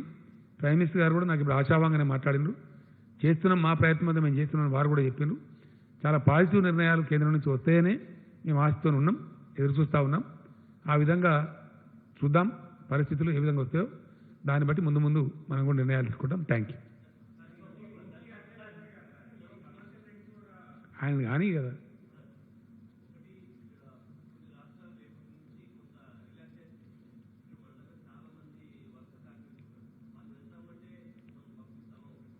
పంపించేది లేదండి. No,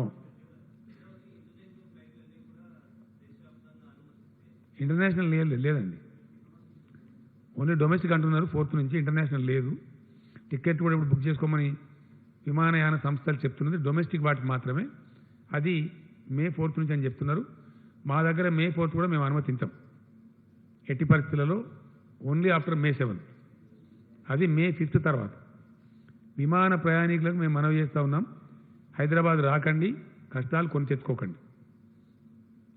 You can come, but you can only come after May 7th, after relaxation by the state government. మాకు ఏ ఒపీనియన్ లేదు, మా ఒపీనియన్ మాకుంది. మేము మా ఒపీనియన్ చెప్పాల్సిన అవసరాలు లేవు, కాంట్రవర్సీలు మేము పోవాల్సిన అవసరం లేదు. కేంద్రం తన నిర్ణయం తను తీసుకున్నది, మేము మా నిర్ణయాలు మేము తీసుకున్నాం. నో సారీ, ఇది ఇంటి అద్దెలకు మాత్రమే.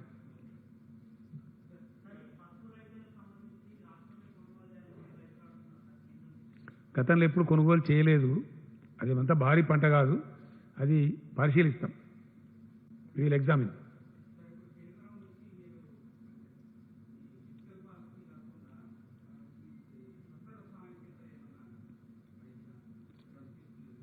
నేను ఏమంటున్నా అంటే అది కేంద్రమే ఆఫర్ చేయాలా? వాళ్ళు ఏం చేసిందంటే నేరుగా ముందు ఒక 1,70,000 crores ప్యాకేజ్ ప్రకటించి ఇచ్చినారు. ఇది రకరకాల పద్ధతిలో ఇచ్చినారు. జన్ధన్ ఖాతా ఉన్న ఒక 500 రూపీస్ వేయటం, బియ్యం ఇవ్వటం, ఇట్లాంటి కొన్ని కార్యక్రమాలు చేసినారు. ప్రధానమంత్రి గారు స్వయంగా చెప్పినారు, పథకాలు కలిపి ఇవ్వండి, ఇందులో పోటీ అవసరం లేదు, డబ్బు దుబారా వద్దు, ఎంత అవసరమో అంత ఇవ్వండి అని చెప్పినారు. మొత్తానికి జరుగుతూ ఉంది. మేమేమంటున్నామంటే అది పేదలను ఆదుకోవడానికి, అనుకోకుండా వచ్చిన ఉత్పాతాన్ని ఆదుకోవడానికి, తాత్కాలిక ఉపశమన చర్యలకి అది దోహదపడుతుంది. ఇప్పుడు సపోజ్ మేము ఇస్తున్నాం, బియ్యం ఇస్తున్నాం, 12 కిలోలు ఫ్రీగా ఇస్తున్నాం, ఓ 1,500 రూపాయలు ఇస్తున్నాం. అది మినిమం గ్యారెంటీ, కనీసం కూరో కాయో పప్పో పులుసో తినడానికి ఉపయోగిస్తుంది, మొత్తానికి కాదు. మొత్తానికి జరగాలంటే రాష్ట్రాలు ఆర్థికంగా పటిష్టంగా ఉండాలి, ఉంటే పాలసీలు కరెక్ట్ చేయగలుగుతారు. సపోజ్ మిమ్మల్ని అడిగింది ఏంటంటే, ఫర్ ఎగ్జాంపుల్ మేము ధాన్యం కొంటున్నప్పుడు రైతు దగ్గర నుంచి దాన్ని మేము మొత్తం ఇవ్వలేము, వరి ధాన్యం మేరకు ఎఫ్సీఐకి ఇస్తే ఎఫ్సీఐ వాళ్ళు ధాన్యం తీసుకోరు, బియ్యం తీసుకుంటారు మన దగ్గర. దాని కస్టమైజ్డ్ మిల్లింగ్ ఎఫ్సీఐకి ఏ గ్రేడ్లో అవసరం ఉంటుందో ఆ స్థాయికి మిల్లింగ్ చేసి మనం ఇవ్వాలి. ఇదంతా ప్రాసెస్. ఇదంతా అయిపోయి చివరి రూపాయి మనకు రావడానికి ఎఫ్సీఐకి మనం ఇస్తే, ఎఫ్సీఐ మనకిస్తే ఈ మధ్యలో ఒక 4, 5, 6 నెలలు పడుతుంది. ఇంత స్పీడ్గా చేసినప్పుడు పడితే ఆ టైంలో వచ్చే ఇంట్రెస్ట్ ఏదైతే ఉంటుందో ఈ అప్పు మీద, అది రాష్ట్ర ప్రభుత్వం మీద పడుతుంది.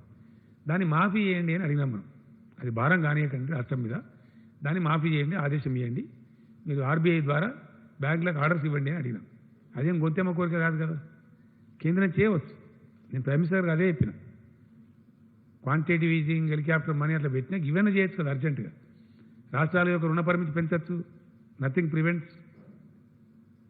ఇట్లాంటి నేను చెప్పినటువంటి వాటి సడలింపులు ఇవ్వవచ్చు, నథింగ్ ప్రివెంట్స్. మేము ఇంకోటి అడిగినాం, ఈ 6 months ఎకానమీ దెబ్బతింటాం కాబట్టి first quarter of 2021 and second quarter మేము రాష్ట్ర ప్రభుత్వాలు చెల్లించే అప్పులు ఉన్నాయి. అందులో మేము 2 రకాల అప్పులు ఉంటాయి మాకు. కేంద్రానికి రిజర్వ్ బ్యాంక్ పూచి ఉండి ఇచ్చినటువంటి అప్పులు ఉంటాయి, దాన్ని ఎఫ్ఆర్బిఎం లోన్స్ అంటారు. అదర్ దాని ఎఫ్ఆర్బిఎం లోన్స్ మా జిఎస్డిపికి అగ్నెస్ట్గా మేము తీసుకునేవి ఉంటాయి. సపోజ్ మనం కాళేశ్వరం ప్రాజెక్ట్ తెచ్చుకున్నాం, బాలమూరు తెచ్చుకున్నాం, ఆర్ఈసీ నుంచి కానీ పిఎఫ్సి నుంచి కానీ తెచ్చుకున్నాం. వాటిని డిఫర్మెంట్ అడిగినాం. వాటిని ఏమడిగినామంటే వాయిదా వేయించండి అని అడిగినాం. వాయిదా వేయించే అధికారం మాకుంటే మేమే డీల్ చేసుకుందాం ఆ సంస్థలతో. అధికారం మాకు లేదు. ఆ పాలసీ సెంటర్ తన దగ్గర పెట్టుకున్నది కాబట్టి సెంటర్ హ్యాస్ టు ఇంటర్వీన్ అని చేయాలని చెప్పినాం. ఇట్లాంటి అయినా సరే తొందరగా చేయాలని మేము కోరుతున్నాం. మల్లేశం గారు, ఎఫ్ఆర్బిఎం కానీ ఈ రకమైనటువంటి ఖచ్చితంగా ఎట్టి పరిస్థితుల్లో చేయాలని చెప్పి కోరుతున్నాం మేము. నథింగ్ రాంగ్ కదా, ఇది కేంద్రం మీద పడే భారం ఏం లేదు, భారం మా మీదనే పడుతుంది, రాష్ట్రాల మీదనే పడుతుంది. వాళ్ళు they have nothing to lose, కాబట్టి they can easily do it. ఇవైనా సరే తాత్సారం చేయకుండా, ఆలస్యం చేయకుండా మీరు చెయ్యండి అని ఇంతకుముందే జస్ట్ హాఫ్ అన్ అవర్ బిఫోరే నేను ప్రైమ్ మినిస్టర్ గారిని మళ్ళీ ఒకసారి రిపీటెడ్ కోరినాను.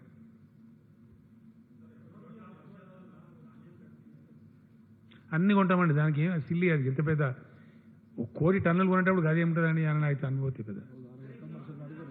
ఒకరోజు ఆరబెట్టి మళ్ళీ కొనేస్తారండి పెద్ద. నాకు తెలిసి లిమిటెడ్గా నడుస్తున్నట్టుని దానిలో చూడలేదు, దాన్ని పరిశీలన చేయాలి, నాకు ఐడియా లేదు. చేయమండి, అవసరం లేదు. ఎందుకంటే ఇష్టమైన అడగోలుగా చేస్తే నేను మొన్న కూడా చెప్పినా మళ్ళీ కూడా చెప్తున్నా, టెస్టులకు సంబంధించి ఆల్ ఇండియా యావరేజ్ కంటే మనం చాలా హెడ్ ఉన్నాం. వ్యాధి విస్తరణకు సంబంధించి మనం ఎక్కువ ఉన్నాం, మనం మంచిగా ఉన్నాం. అవన్నీ ఇచ్చిన మీకు వివరాలు మీ పేపర్లో ఉన్నాయి. ఆ క్వశ్చన్లు రావద్దని మీకు పేపర్లు ఇచ్చినాం మేము. డెత్ రేట్లో కూడా మనం చాలా మెరుగ్గా ఉన్నాం. కాబట్టి ఏది పడితే అది అడగోలుగా చేసి ప్రైవేట్కి ఇచ్చి ఇటు ఇచ్చి కొంతమంది కొన్ని అభిప్రాయాలు ఉన్నాయి. కాబట్టి మేము మా కంట్రోల్లోనే ఉంచుకోవాల్సింది. ఇది ప్రత్యేకమైన పరిస్థితి. ఎందుకు మేము గచ్చిబౌలి అర్జెంటుగా 1500 హాస్పిటల్ ఎందుకు తయారు చేసినాం? మాకైతే చాలా నియంత్రణ ఉంటుంది, కంట్రోల్ ఉంటుంది. ఒక్క చేమికెళ్ళి పన్నెడవాళ్ళు అంటారు చూడండి మన ఊళ్ళల్లో. అప్పుడు ఏమైందంటే తెలుస్తుంది మనకి ఏం జరుగుతుంది, స్టేటస్ ఏంది, కరెక్ట్ ఏంది, మంచి ఏంది, చెడ్డ ఏంది, కంట్రోల్ ఉంటుంది. మా శక్తి మించినప్పుడు తప్పకుండా ప్రైవేట్ ఇన్వాల్వ్ చేస్తాం. ఇలా 1500 పర్ డే టెస్టింగ్ కెపాసిటీ ఉంది మనకి. ఇనిషియల్గా ఉన్నట్టు లేము. కాబట్టి ఖచ్చితంగా గవర్నమెంట్లోనే టెస్టులు జరుగుతాయి, గవర్నమెంట్లోనే జరుగుతుంది. అత్యవసరం అయితే తప్ప అటువంటి అవసరం లేదు మనకి ప్రస్తుతానికి. అవసరమైనప్పుడు తప్పకుండా ఆలోచన చేస్తాం. ఒక్కరండి.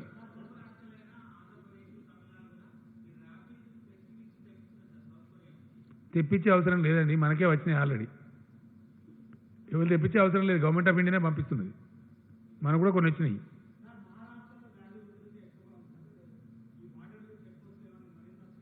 చేసినాం ఆల్రెడీ చేసినాం. మనకంటే ఎక్కువ ప్రజలే చేసినారు. వాళ్ళకి దండం పెట్టాలి. ఎందుకంటే అన్ని గ్రామాల ప్రజలు కూడా రోడ్లను తవ్వేసిందండి, మాకు రావద్దని చెప్పి. ఇంకా తమాషా ఏంటంటే హైదరాబాద్ నుంచి పోతే ఊళ్ళో కూడా ఊరు వ్యక్తులను కూడా రాణిస్తలేరు. మీకు కూడా తెలిసి ఉంటాయి కొన్ని ఉదంతాలు. అంత కఠినంగా ఉన్నాయి గ్రామాలు. బాగా నియంత్రణ పాటిస్తున్నారు వాళ్ళు.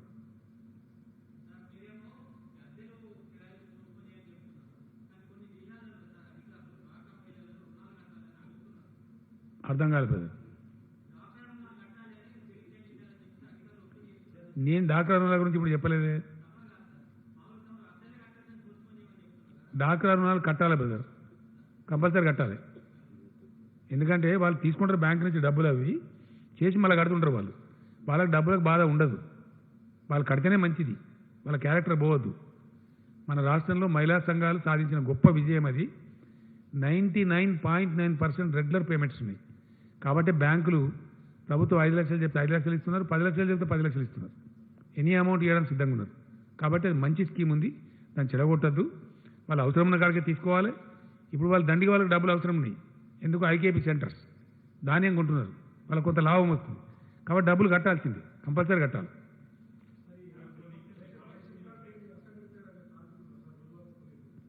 నేనేం చెప్తున్నా అంటే ఎవరన్నా ఇబ్బంది ఉంటే, మేమందరం ఆదుకుంటున్నాం, ఇబ్బంది ఉంటే ప్లీజ్ డయల్ 100. రైట్. ఏందండి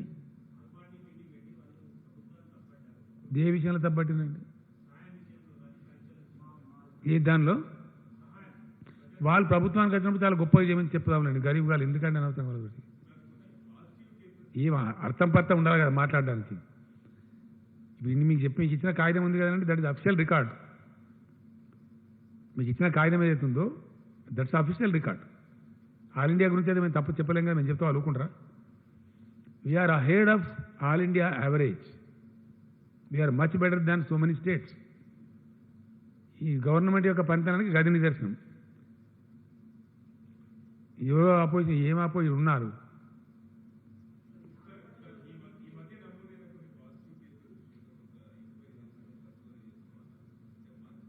అర్థమైతే లేదండి.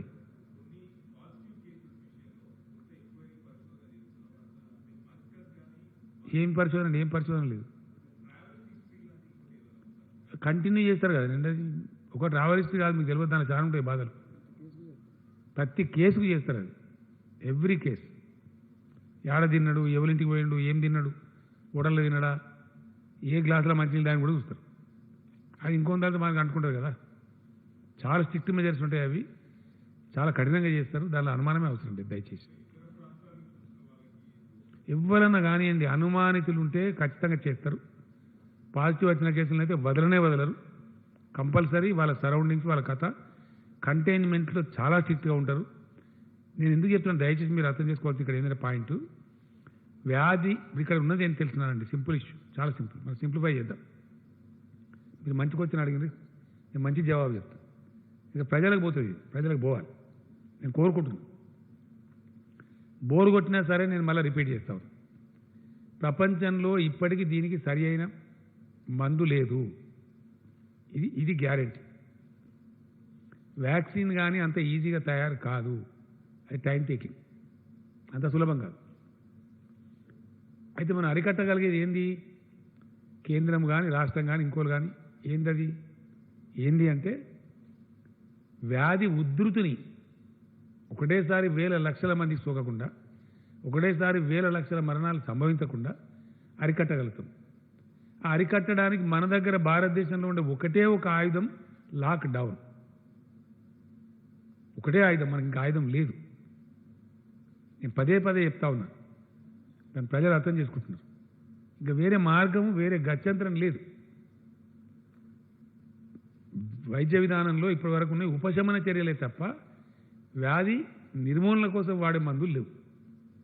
అంటే వ్యాధి మనకు అంటుకోకుండా మనం కాపాడుకోవాలి అంతే. ఇక నేను స్వీయ నియంత్రణ, స్వీయ అంటే వ్యక్తిగత నియంత్రణ. ఏ వ్యక్తికి ఆ వ్యక్తి నేను కరోనా గురి కావద్దు అని మనసులో అనుకుంటే అయిపోయాయి. ఈచ్ పర్సన్, ఏ కుటుంబానికి ఆ కుటుంబం, ఏ ఊరికి ఆ ఊరు, ఏ బస్తికి ఆ బస్తి. ఇంతకు మించిన మందు, ఇంతకు మించిన ఆయుధం మన దగ్గర లేదు. 100% సమాజం కనుక ప్రతిజ్ఞ తీసుకుంటే 100% అరికట్టవచ్చు. ఫర్ ఎగ్జాంపుల్ కొన్ని దేశాలు ఉన్నవి, వాళ్ళు స్ట్రిక్ట్గా ఉన్నారు, అక్కడ వ్యాధి ఉధృతిని అరికట్టింది, they are successful. For example ఎవరైతే నిర్లక్ష్యం చేసినారో వాళ్ళు ఇలా పే చేస్తున్నారు. యూరోపియన్ కంట్రీస్ 2-3 కంట్రీస్ మనం వింటున్నాం, మీరు చూస్తున్నారు. నేను ఇందాక చెప్పిన మన దగ్గర 2.44 ఉంది డెత్ రేట్ మన తెలంగాణ అని చెప్పి. కొన్ని దేశాలు 14% ఉంది, 10%లో ఉన్నాయి, 13%లో ఉంది. వాళ్ళ కారణం ఏంటంటే నెగ్లెక్ట్ చేసిన వాళ్ళు, మేల్కోలే, ఏమవుతుందిలే అని అనుకున్నారు. ఒక్కడేసారి విజృంభించింది. మొన్న ఒక ఫ్రెండ్ చెప్తున్నాడు నాకు, అమెరికాలో ఒక ఇంట్లో అన్నోన్ డెడ్ బాడీస్ ఒక 27 ఉన్నాయి ఒకటే ఇంట్లో. అది ఎంత విషాదం! అది మనుషుల శవాలనా? మున్సిపాలిటీ కుక్కల కన్నా అధ్వానం అయిపోయాయి. ఎవడో గుర్తుపట్టలేని స్థితిలో అంత అధ్వానంగా అటువంటి దైన్యమైన చావులు రాకూడదు మనుషులకు. అటువంటి స్థితి రావద్దంటే మన చేతిలో ఉన్న ఏకైక ఆయుధం లాక్డౌన్, వ్యక్తిగత నియంత్రణ, కుటుంబ నియంత్రణ, మనకు మనమే. ఇప్పుడు ఫర్ ఎగ్జాంపుల్ చెప్తాను కదా, దయచేసి అనుకోవద్దు. కొంతమంది దుర్మార్గం చేస్తున్నారు అక్కడక్కడ, కొంతమంది పిచ్చిపాళ్ళు బాధితారహితంగా చేస్తారు. కూరగాయలకు నాకు చాలామంది చెప్పినారు, ఓల్డ్ సిటీ ఎమ్మెల్యే చెప్పినారు నాకు, మజ్లీస్ పార్టీ వాళ్ళు, సార్ మీరు పొద్దు నుంచి సాయంత్రం దాకా కుల్లా పెట్టిండ్రు, 4 గంటలు చాలదా సార్, మిగతా టైం అంతా కర్ఫ్యూ పెట్టమన్నారు. కాదు నాయన, మా కర్ఫ్యూ పెట్టడం మాకేం కాయిష్ కాదు. ఉద్దేశం ఏంది? ఎక్కువ పీరియడ్ ఉంటే స్టాగర్ అవుతారు, సడన్ ఒకటేసారి గుంపులు చేరరు. ఆ వెసులుబాటు ప్రజలకు ఉండాలి, ఒకటేసారి పోయి అక్కడ పడద్దు షాపుల మీద అని మనం ఉదయం నుంచి సాయంత్రం దాకా పెట్టుకున్నాం. 7 o'clock నుంచి కర్ఫ్యూ పెట్టుకున్నాం. అది ప్రభుత్వం సదుద్దేశంతో ఇచ్చినప్పుడు దాన్ని అట్లే వినియోగం చేయాలి. కొంతమంది ఉదయం పూట పోవచ్చు, కొంతమంది మధ్యాహ్నం పోవచ్చు, కొంతమంది ఈవినింగ్ 4 o'clock పోవచ్చు. అది బుద్ధిమంతులతనం ప్రజలే ప్రదర్శించాలి. గృహాల పెద్దలు, కాలనీల పెద్దలు ప్రదర్శించాలి. కంటైన్మెంట్ ఏరియా ఉంది, 100% కూరగాయలు వాళ్ళ ఇళ్ళకి పంపిస్తూ ఉన్నాం. వాళ్ళు ఎక్కడికి పోయే అవసరం లేదు, ప్రతి ఒక్క విషయం పంపిస్తూ ఉన్నాం. పాల కాడ నుంచి కూరగాయలు, నిత్యావసర సరుకులు, దే నీడ్ నాట్ కమ్అవుట్. ఈ కంటైన్మెంట్ అని చెప్తే అదేం భయపడాల్సిన అవసరం లేదు. ఎంటైర్ కంటైన్మెంట్ చేసిన ఏరియాస్లో 80,000 మంది ప్రజలే ఉన్నారు జనాభా చూస్తే, మొత్తం రాష్ట్రం లేదు. కాబట్టి అంతవరకు కాపాడితే ఏంటంటే నిజంగా serious containment. The very meaning of containment అంటే నిలువరించడం, ఆపటం, దాన్ని అక్కడనే బ్రేక్ కొట్టడం. కాబట్టి అది పాటించాలి. ఇక ప్రభుత్వం ఇంత పదే చెప్తున్న తర్వాత పాటించాలి. నా రిక్వెస్ట్ ఏంటంటే మొన్న నేను చేయించిన సర్వేలో మాత్రం 100% ప్రజలు పొడిగించండి అని చెప్పినారు, ఈ సడలింపులు ఇవ్వద్దని చెప్పినారు. మా నిర్ణయం ప్రజా నిర్ణయం, ఇది మా సొంత నిర్ణయం కాదు ప్రభుత్వంది. 19 నాడు క్యాబినెట్ ఉంటుంది, నిర్ణయం చేయాల్సిన అక్కడ ఉంటుందని చెప్పిన తర్వాత నేను సర్వే చేయించిన. మా ఎమ్మెల్యేలు చేసినారు, మా మినిస్టర్లు చేసినారు, ఆఫీసర్లు చేసినారు, చాలా కన్సల్టేషన్ చేసినాం. మెజారిటీ అభిప్రాయం, చాలామంది జర్నలిస్ట్ మిత్రులు చాలామంది చెప్పినారు, ఖచ్చితంగా కంటిన్యూ చేయండి సార్, మన రిస్క్ వద్దని కూడా చెప్పినారు. మాకేమి ప్రజలు ఇబ్బంది పెట్టడం ఇష్టం ఉంటుందా? ఆదాయం వస్తలేదు ప్రభుత్వానికి, మొత్తం 130 కోట్లు 140 కోట్లు వచ్చింది ఈ నెలలో. ఒక నెల మీద మనకు అన్ని రకాలు కలిపి 15,000 crores రావాలి, 15,000 కోట్లు. మనం కొన్ని పేపర్లు తప్పు రాసినాయి, ఏప్రిల్ మాసానికి 4,000 కోట్లు, ఏప్రిల్ మాసానికి కాదు. మనకు మామూలుగా వచ్చేదే మన సొంతమే 12,000 కోట్లు. ఇక మన ఎఫ్ఆర్బిఎం, సెంట్రల్ స్పాన్సర్డ్ స్కీమ్స్ అవన్నీ కలిపితే తెలంగాణ మనకు రావాల్సిన ఆదాయం, ప్రభుత్వం దగ్గరికి వచ్చి ఖర్చు కావాల్సిన ఆదాయం డబ్బులు 15,000 కోట్ల పైచీలకు పర్ మంత్. అందులో మన సొంత రాబడి అయితే ఓన్లీ 130-140 కోట్లు దాటలేదు. లేదు కదా, యాక్టివిటీ క్లోజ్ అయింది కాబట్టి లేదు. వాహనాలు తిరిగితే కొంత మనకు పెట్రోల్ డీజిల్ మీద కొంత వస్తుంది, బంద్ అయిపోయి మనమే బంద్ చేస్తాం. ఇది అనేక రకాలు ఉంది. దీని అన్నిటి తట్టుకొని ప్రభుత్వం ముందుకోవాలి, కేంద్రం ముందుకు రావాలి. ఈ రెండు ప్రభుత్వాలతో పాటు ప్రజలు కూడా కలిస్తే 100% సక్సెస్ అవుతాం. Thank you.